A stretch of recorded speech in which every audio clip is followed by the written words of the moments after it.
Bonjour à tous et ravi de vous retrouver dans Question Islam, l'émission du centre Zahra qui a pour but de vous faire découvrir et comprendre le message de l'islam et de répondre à vos interrogations, qu'elles soient spirituelles, de jurisprudence ou d'éthique. Un Question Islam spécial eschatologie qui sera réalisé en plusieurs émissions. Avec nous, Seyyed Yahya Gouasmi, responsable religieux du centre Zahra, également gnostique. Seyyed Yahya, salam alaikum. Wa alaikum salam. Alors l'eschatologie, ou dit plus simplement la science de la fin des temps, qu'est-ce que cela signifie? De tout temps, je veux dire par là que depuis le commencement de la révélation, le monde de l'injustice, après l'apparition de l'homme sur cette terre, devait relever le défi contre celui qui, en l'occurrence Satan, Iblis, relevait le défi contre lui, le promoteur du mal, et que Dieu lui a permis d'exister jusqu'à un temps bien déterminé. C'est ce temps bien déterminé que nous connaissons à travers le récit du Coran de Adam et d'Iblis, qui fait allusion à l'eschatologie. Ça veut dire qu'il arrivera jusqu'à un moment d'un temps, avec les signes qui nous ont été donnés, pour comprendre que le temps lui est compté et que le temps qui lui est réparti rentre dans le cadre eschatologique pour la fin des temps du mal, la fin d'un monde qui représente le monde de la corruption, de l'injustice et du mal. Donc, ce n'est pas la fin du monde, mais c'est la fin d'un monde. Ce monde que nous appelons le monde de la corruption, de l'injustice et du mal. Du règne de Satan. Du règne du mal, exact. Est-ce qu'on peut parler de l'eschatologie, la vision que les chrétiens ils en ont et les juifs? Oui, bien sûr, toutes les trois religions en parlent du temps messianique ou par Saint Jean dans l'Évangile ou par d'autres prophètes dans l'Ancien Testament. Et tous les deux parlent de Gog et de Magog, comme l'islam aussi. Et ils expriment, et ils expliquent qu'à la fin des temps apparaîtront Gog et Magog qui prendront le règne et qui répandront le mal et l'injustice au plus haut niveau. Je donne un exemple. À toute époque de notre existence, les prophètes ont été mandatés à leur temps, à leur peuple, pour réparer une injustice. Et toutes les révolutions des prophètes étaient missionnées pour répandre la justice dans la communauté de leur peuple. Toutes ces injustices répétées, dans leur temps, se réunissent aujourd'hui pour que toutes ces injustices que les prophètes ont été rééquilibrées, redonner la justice, se réuniront à la fin des temps. À la fin des temps, cette terre, toute la terre, sera régnée par toutes les injustices que les prophètes ont combattues. Donc toutes ces injustices à notre époque démontrent que Gog et Magog ont rassemblé et rassembleront toutes les injustices possibles pour qu'ils puissent prendre le règne et donner la victoire au mal. Est-ce que l'eschatologie, telle qu'elle est perçue aujourd'hui dans les médias, n'est pas un faux débat pour éloigner les gens de la réalité qui se passe aujourd'hui? Oui, tu veux dire la fin du monde. Ouais, le 21 décembre, Le les 21 Mayas et tout décembre, la ça. fin du monde, etc. Qu'on entend partout. Ouais. Bien sûr, amplifié avec Hollywood, toute une histoire, ça rapporte, économique, pour le cinéma et maintenir le faux dans le vrai. Nous, bien sûr, nous ne croyons pas à la fin du monde, comme il est montré à Hollywood, des planètes, etc., etc., Maya, etc. Mais nous croyons. D'ailleurs, je voudrais rassurer, parce qu'on a reçu différents coups de fil de frères et de sœurs, inquiets en pensant que nous allons dans ce sens. Et nous rassurons tout le monde que le 21 décembre, ils continueront à boire leur café, si Dieu le permet, et leur thé, et regarder jouer leurs enfants. Le 21 décembre ne se passera rien. Mais, bien entendu, on peut rentrer dans le cycle de la fin d'un monde de l'injustice, où les pressions de l'injustice seront encore beaucoup plus fortes. Et le Moyen-Orient, il est là pour nous montrer jusqu'à quel point l'injustice est répandue. Quels sont les signes qui sont apparus récemment qui nous laissent penser qu'on est dans cette période eschatologique? D'abord, comme je le disais tout à l'heure, ce sont tous les signes d'injustice qui ont apparu dans l'histoire de notre humanité et que des prophètes ont été mandatés pour équilibrer la justice et rappeler aux hommes leurs devoirs vis-à-vis d'une société, vis-à-vis de la communauté et leur rapport de justice entre eux et Dieu. Toutes ces histoires qui sont dans l'histoire, dans le Coran ou dans la Bible, aujourd'hui, se sont réunies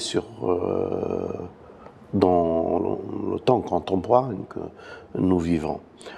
Par exemple, je donne un exemple, Lot et son injustice, le peuple de Lot et son injustice, le peuple où Pharaon et le peuple des enfants d'Israël, c'est-à-dire la domination, le despotisme, etc., l'esclavage.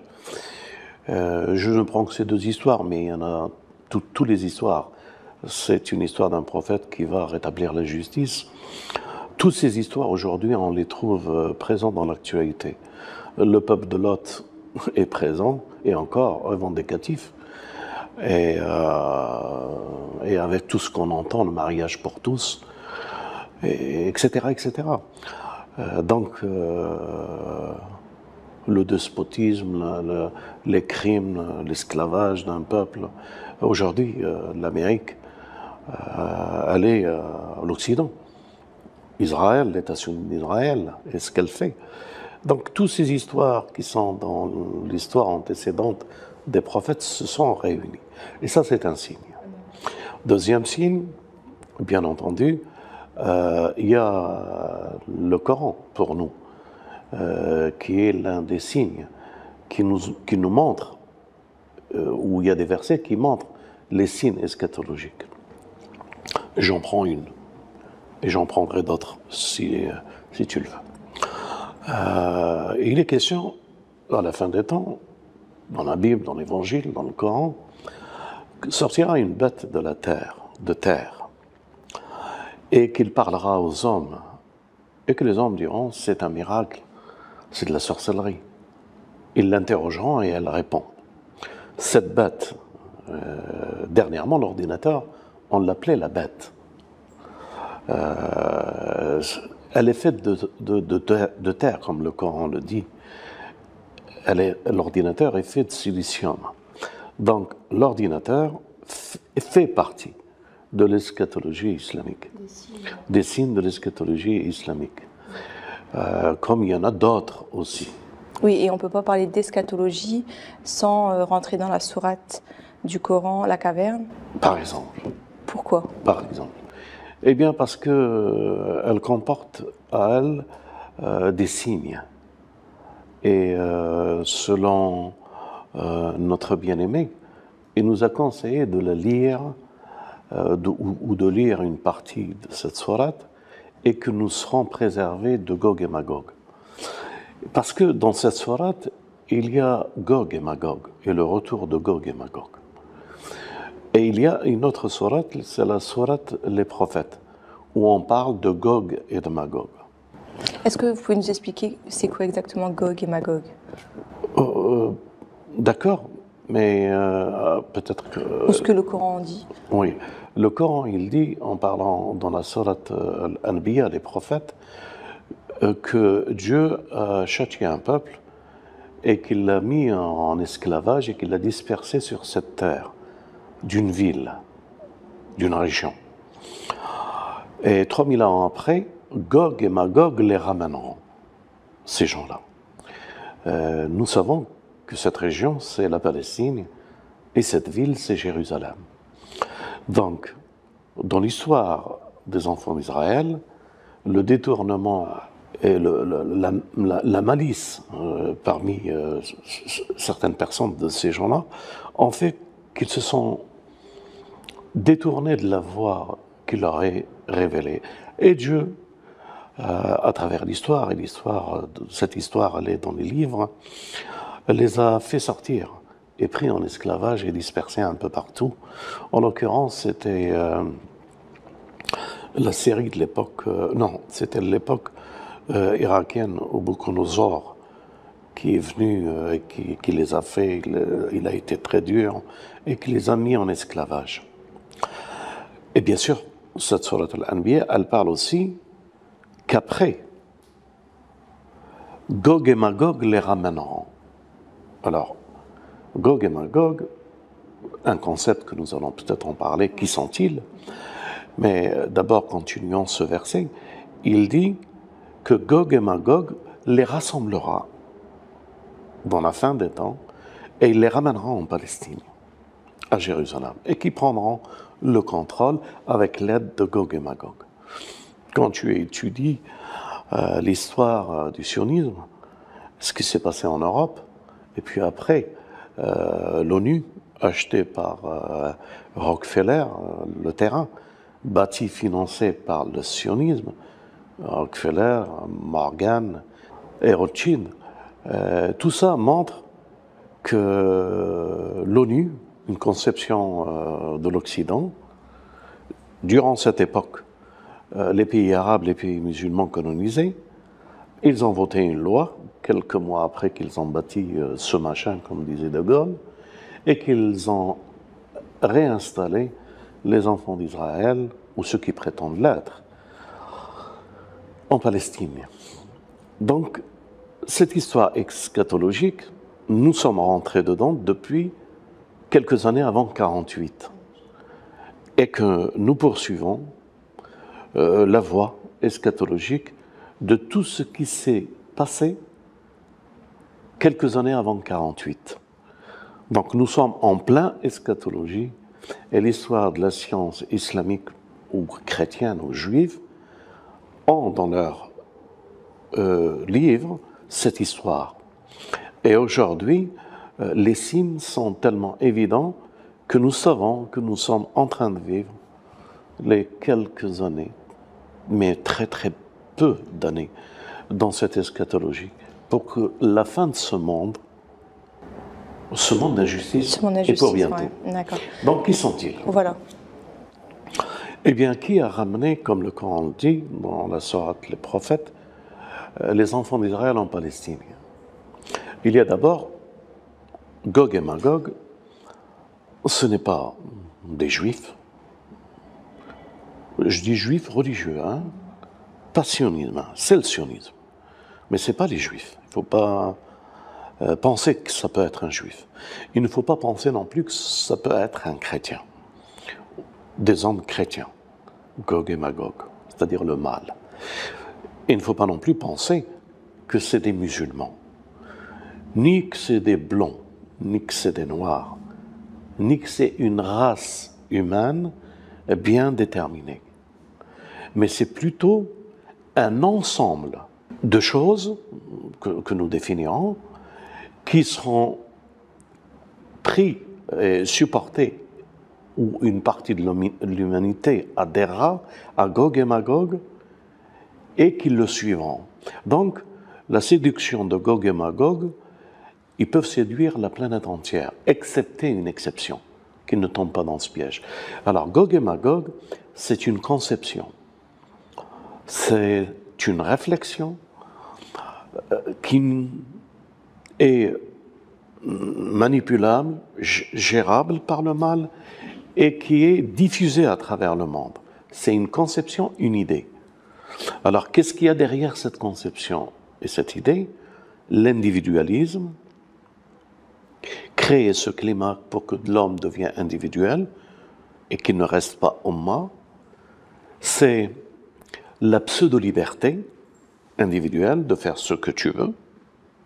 C'est la pseudo-démocratie, c'est la pseudo-laïcité.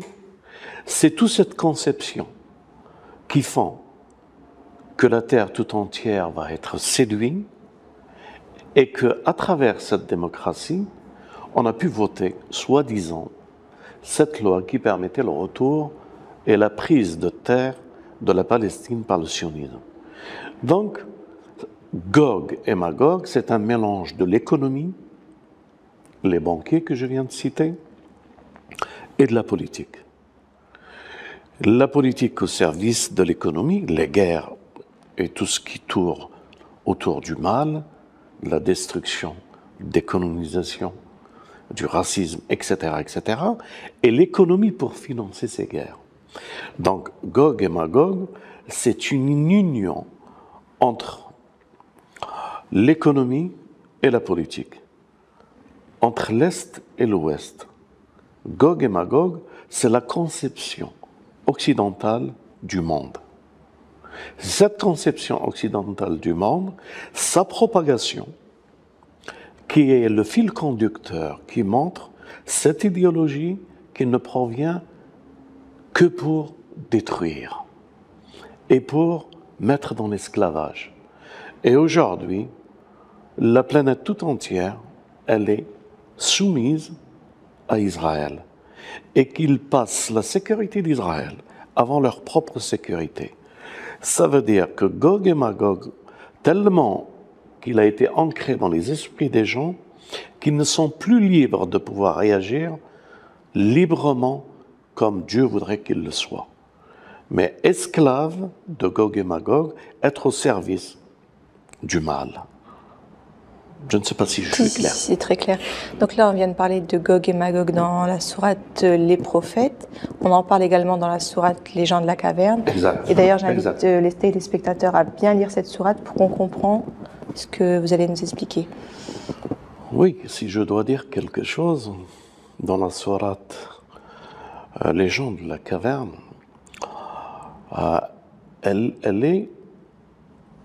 il y a 3 histoires avec une parabole. La première histoire, c'est l'histoire de ces jeunes qui abandonnent le monde despotique, les pharaons, le palais. Ils étaient des gens qui décidaient pour ce gouvernement. C'était des ministres, des généraux, et qu'ils ont compris qu'ils espéraient vivre dans un monde de la perfection.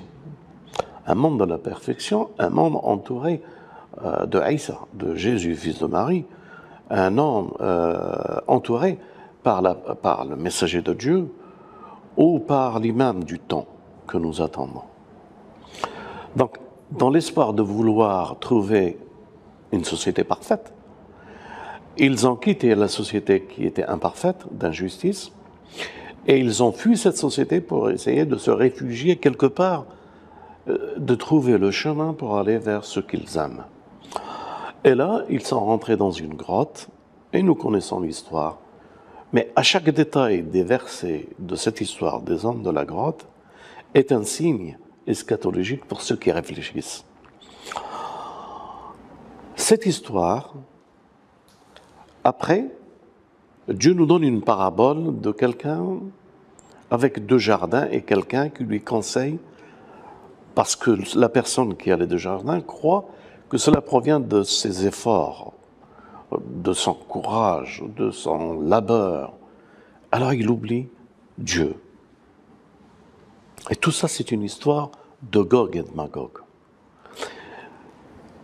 Cette parabole, que je ne la prends pas comme une histoire, c'est une parabole. Le Coran dit « Mithal ». Donc, deuxième histoire, qui n'est pas une parabole, c'est Khidr et Moïse. Moïse et son maître, pour apprendre la sagesse. Cette histoire de Moïse et de Khidr, Khidr était avec Moïse parce que Moïse voulait apprendre de Khidr la sagesse. Et bien sûr, il devait l'accompagner et faire 3 voyages. Et c'est ça le plus important. 3 voyages que Moïse et Khidr ont vécu. Comme les 3 histoires qu'il y a dans... Là, les 3 se répètent avec Moïse et Khidr. Khidr travaillait pour la miséricorde du futur pour les hommes, eschatologique, tandis que Moïse était là pour juger le présent.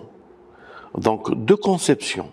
Le temps présent et sa justice avec Moïse. Pourquoi tu fais un trou dans la barque? Tu veux faire couler les habitants de cette barque, les propriétaires? Pourquoi tu tues un enfant innocent? Pourquoi tu construis un mur dans les 3 voyages?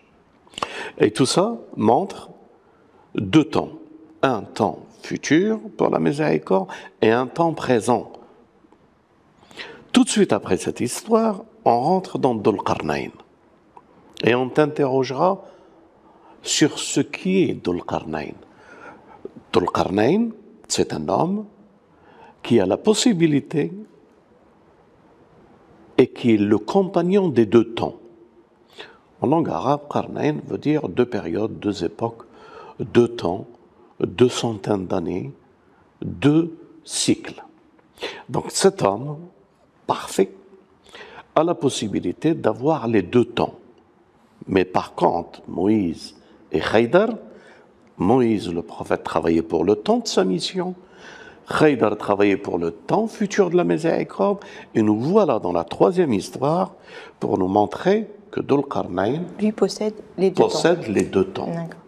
Ce qui est bizarre, mais pour ceux qui sont doués de sens et d'intelligence, les érudits, les savants, tout de suite, lorsqu'on rentre chez Dhul Qarnayn, il nous propose aussi 3 voyages. Surat Ahl al-Kahf, 3 voyages, 3 histoires, avec une parabole. Moïse et Khidr, 3 voyages. Et Dhul Qarnayn nous propose 3 voyages. Le premier de ce voyage, et c'est pour ça qu'on parle de Gog et Magog dans ces 3 voyages, et c'est pour ça que je raconte cette histoire. Le premier voyage, c'est il prend la direction vers un soleil qui se couche dans une mer, dont l'eau est trouble, chaude, trouble. Et il y a un peuple. Et ce peuple, Dieu lui donne la permission à Dhul Qarnayn, le maître des 2 temps, de les juger comme il le veut. Qui sont-ils? Qui sont-ils, ce peuple? Et pourquoi que Dhul Qarnayn devrait le juger alors que c'est Dieu qui juge? Mais Dieu donne le pouvoir au maître des 2 temps de les juger.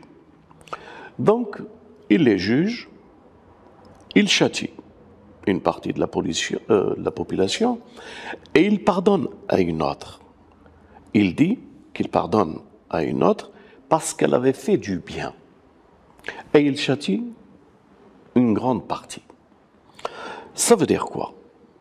D'abord, ça veut dire c'est quoi ce voyage, c'est quoi cette eau trouble? Eh bien, cela concerne les rabbins. Parce que le soleil, son symbole, c'est la lumière symbolise la science symbolise ceux qui sont éveillés. Mais ce soleil, qu'il descend dans une mer trouble, ça veut dire que cette lumière, elle est concentrée dans des têtes troubles, qui ne sont pas clairs, qui ne comprennent pas. Donc, ils sont les religieux, ils ont les textes, les livres, la lumière entre les mains, mais ils ne la pratiquent pas. Ce sont les rabbins. Je dirais tout simplement eschatologiquement aujourd'hui, les rabbins pas juifs, les rabbins sionistes, qui sont tombés dans le piège de Gog et Magog, et qui suivent Gog et Magog et le sionisme. Tandis que les autres, ceux qui ont fait du bien et qu'ils se sont concentrés à répandre le bien, je parle des juifs, ancrés dans leur religion, ils seront pardonnés pour le bien qu'ils ont fait. Ceci ne va pas uniquement pour les rabbins, il va aussi pour les chrétiens. Les chrétiens, les prêtres tordus, qui se sont alliés à l'eschatologie du sionisme, qui l'ont épaulé, qui l'ont soutenu, qui l'ont financé et qui l'ont ramené en Palestine. Et qu'ils se sont prosternés devant, en oubliant Jésus, fils de Marie, Aïssa, ses principes, ses recommandations, ce que l'Évangile a dit. Ils se sont détournés des évangiles. Ce sont les prêtres et ceux qui les suivent à soutenir Israël et le sionisme. Et il y a bien entendu les musulmans, les pseudo-imams, ceux qui pensent connaître l'islam et qu'ils prêchent selon leur pensée l'islam et qu'ils se sont prosternés au sionisme. Ce sont les pays arabes, sans aucune exception, bien entendu, excepté. Et c'est pour ça qu'elle a un problème aujourd'hui, la Syrie. Bien entendu, excepté le Liban et le Hezbollah. Et bien entendu, excepté la résistance palestinienne.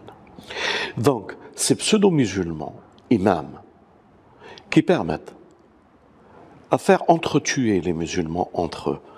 Et c'est ce que nous avons vu un peu partout dans le monde arabe et les pseudo-printemps arabes. Ces ulama qui ont été derrière ce sionisme et qui sont derrière ce sionisme et qui multiplient les confrontations dans les territoires et des pays arabes et musulmans. Ce sont ces gens-là qui soutiennent le sionisme. Oui, bien sûr, ce n'est pas la peine que je dise le Qatar et tout le reste. Donc, c'est maintenant que ça va arriver, quoi. Quand on le lit, on peut se dire que c'est déjà passé, mais non, en fait, on est dans ce verset, en fait, dans la période de ce verset. Exact. On est dans la période eschatologique de ce verset du premier voyage. De ce premier voyage. Mais n'oublie pas une chose qui n'apparaît pas. Si on l'appelle le maître des deux temps, ça veut dire que cette histoire, ou la deuxième histoire que nous allons évoquer, ou la troisième, il en est maître de son temps. Ça veut dire que cette histoire, du premier voyage, comme le deuxième, comme le troisième, ne peut être que dans le temps de l'histoire de Dhul Qarnayn. Il va là, il va là, il va là. On va bien comprendre avec le... Et avec le temps, puisque le maître du temps, pendant qu'il est là, il peut être là. Pendant qu'il est là, il peut être là. D'accord? Mais c'est une pédagogie spirituelle pour ceux qui méditent, réfléchissent, pour qu'ils comprennent. Alors, le premier voyage, ta question était, est-ce que c'est du passé ou du futur? Eh bien, avec Dhul Qarnayn, on ne peut les situer que dans l'eschatologie, c'est-à-dire dans la fin des temps. Et que l'importance, c'est pas si elle est passée ou si elle va venir. L'importance, c'est que cette histoire, elle fait partie de l'eschatologie.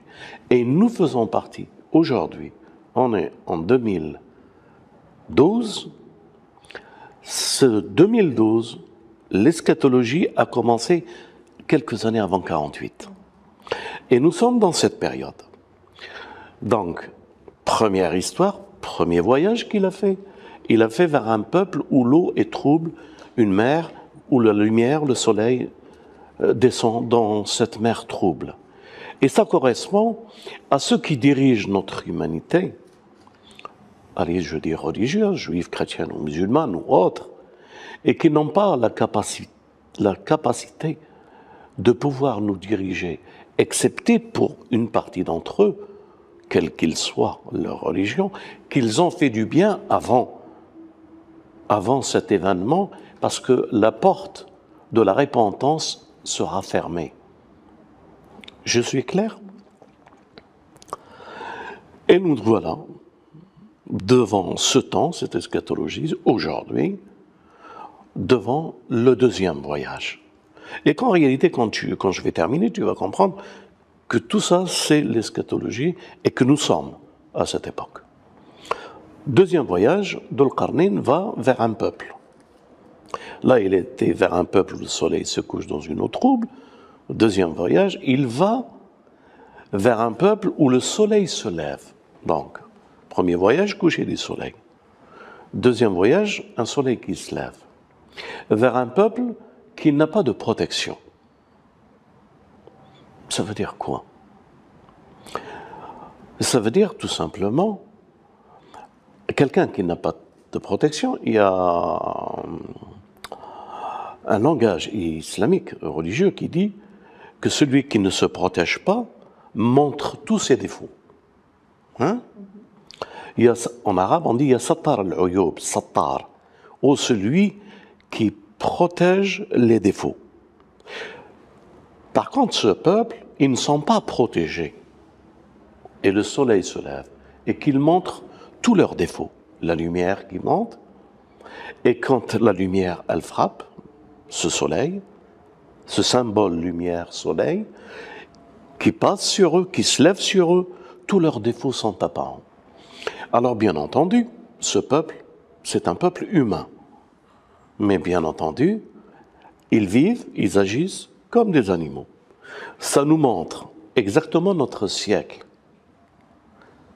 C'est impensable que les gens ont perdu leur humanisme. Une partie, j'entends.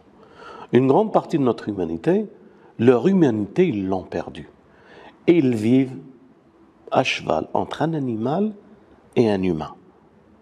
À ces gens-là, qu'ils ont perdu la raison et qu'ils n'ont pas compris la dignité d'être un homme avec un sens dans sa vie et des principes pour sa famille, pour son entourage, pour son environnement, et qu'il est là pour améliorer de la perfection, mais ne pas corrompre et transformer le bien en mal.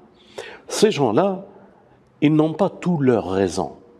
Dhul-Qarnayn, le maître des deux temps, ne fait que traverser ce peuple. Il ne s'arrête pas. Comme on dit dans notre langage, les anges n'écrivent même plus ce qu'ils font. Ni humains, ni hommes. Pour ne pas dire plus de ce voyage où le soleil se lève. Mais pour que les gens doués de sens comprennent ce que cela veut dire. Pour nos savants et nos érudits musulmans, ils pensent que c'est des pygmées, des gens qui vivent tout nus, etc., etc. Et même des gens qui sont dans l'eschatologie à une étape quand même supérieure, et ils pensent encore ça. Mais c'est pas grave. Alors, il peut les prendre pour des gens qui ont la peau pygmée ou je sais pas trop quoi, et qu'ils sont pas la sécurité, la protection du soleil. C'est littéral ça, mais c'est pas le symbole. En somme, il nous reste maintenant le troisième voyage. Dieu dit que Dhul-Qarnayn se dirige maintenant vers un peuple qui ne comprenne pas le langage. Bizarre. Ça veut dire quoi? Qui ne maîtrise pas le langage. La yafqahuna al-qawl. Ce troisième peuple. Qui sont-ils? Et il les trouvera entre deux barrières. C'est-à-dire entre deux vallées, entre deux murs. Ils seront au milieu. Et lorsqu'ils verront Dhul-Qarnayn, ils le reconnaîtront. D'abord, qu'est-ce que ça veut dire ces deux murs? Ensuite, comment ça se fait qu'ils le connaissent? Et qu'ils lui disent, il y a Dhul-Qarnayn, au maître des deux temps, nous voulons te rétribuer si tu nous construis un mur contre Gog et Magog. D'abord, un peuple qui ne connaît pas le langage. Ça veut dire quoi? Je vais y venir. Un peuple qui est entre deux murs ou deux vallées et qu'il demande la construction d'un troisième par Dhul-Qarnayn pour qu'il les protège de Gog et Magog. Et c'est là le secret de tout ce que nous sommes en train de dire, et c'est là le secret de toute l'eschatologie islamique, ou l'eschatologie tout court, chrétiens, juifs ou musulmans. C'est incroyable. Depuis 14 siècles passés, qu'on est en train, et même plus, l'Évangile et la Bible, que nous avons les textes devant nos yeux, mais nous ne comprenons pas ce que ça veut dire. Que veut dire un peuple qui ne maîtrise pas le langage? Pourquoi Dieu nous dit que c'est un peuple qui ne maîtrise pas le langage? L'autre peuple, là où le soleil descend sur une mer trouble, nous l'avons compris. Rabbins, juifs, musulmans, bouddhistes, et qui ont la tête congelée. Et ils maîtrisent. Ils se prennent pour des imams, ils se prennent pour des prêtres, ils se prennent pour des rabbins, mais qui n'ont aucune substance, aucun parfum, aucun goût de la spiritualité. Ils regardent les choses comme si on était là pour régler les affaires de ce monde, non pas pour la justice, mais pour les intérêts. C'est-à-dire l'intérêt avant la spiritualité. Ce sont ces personnes du premier voyage. Deuxième voyage, nous l'abandonnons, des irresponsables. Troisième voyage, les gens qui ne comprennent pas le langage. Qui sont-ils?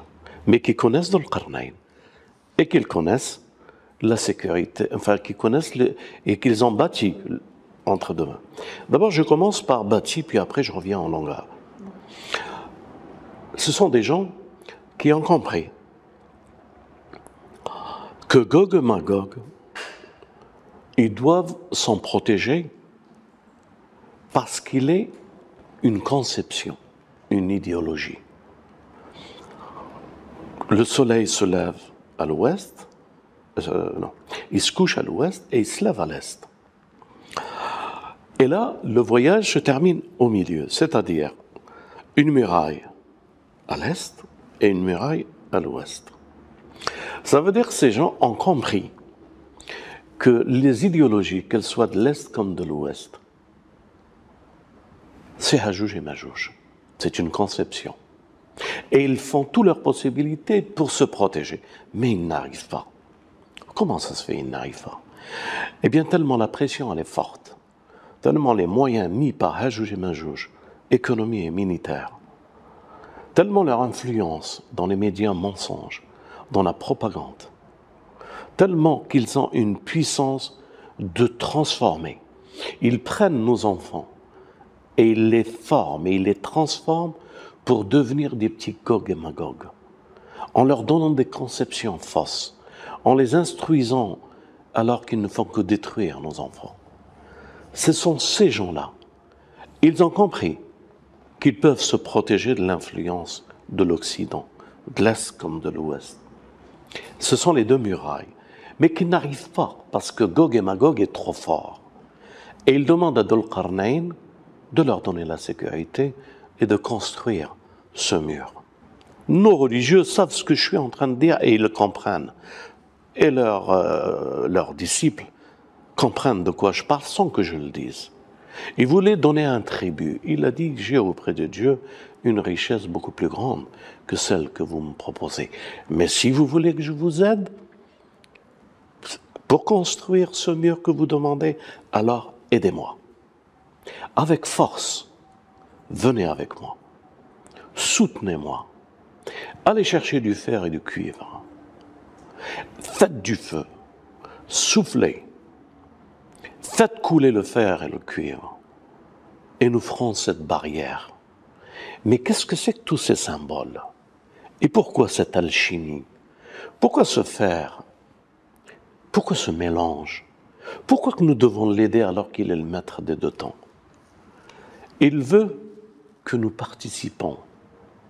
Bien sûr, il y a des savants qui disent qu'il faut que lui, il fasse. On attend qu'il vienne. Il faut que c'est lui qui le fasse. C'est exactement ce qu'il nous propose, cette parabole, où ces gens disent « on attend pour qu'on change les choses ». Alors que nous disons « non, il faut qu'on participe ». Et c'est le temps présent. Alors pourquoi Dieu dit qu'ils ne comprennent pas le langage? C'est bizarre. Une fois que Dieu dit « la yafqahuna al-qawl », tout de suite après, il leur donne la parole. « Oh, Dhul Qarnayn, pourrais-tu nous aider à construire en te rétribuant ?» Ça veut dire qu'il ne s'agit pas de la communication entre Dhul Qarnayn et ce peuple. Ça veut dire qu'ils ne connaissent pas un langage. C'est quoi ce langage? Ils ne connaissent que l'apparence du Coran, mais ils ne connaissent pas la profondeur de la science et de la sécurité du Coran. Et Dhul Qarnayn est venu pour leur enseigner le ta'wil et la muraille que nous devons bâtir ensemble avec le Coran. Le messager de Dieu, si vous lisez une partie de Surat Ahl al-Kahf, Dieu vous donnera la sécurité contre Hajouj et Majouj. Les gens de ce dernier voyage, quand ils demanderont et qu'ils ne connaissent pas la parole, c'est parce qu'ils ne connaissent pas la substance du message dans le Coran. Ils connaissent l'apparence du Coran, ils connaissent l'histoire, mais ils ne connaissent pas la réalité de la sécurité, de la grandeur de ce livre, qui néglige de le prendre comme protecteur, comme secoureur, comme allié, comme ami, comme faisant partie de nous-mêmes. Ils ne comprennent pas le langage du Coran. C'est ça, la yafqahuna al-qawl. Donc le langage du Coran est la sécurité. Ce mur que nous devons bâtir avec Dhul Qarnayn, ce mur s'appelle le Coran, s'appelle la révélation, s'appelle notre bien-aimé. Dhul Qarnayn s'appelle l'imam al-Mahdi et Jésus, alayhum salam. Allahumma ajil farajahum al-sharif. Donc c'est tout ça qui fait que nous avons tout entre nos mains, mais nous n'avons pas de savant pour nous l'enseigner. Nous n'avons pas de maître pour nous le montrer.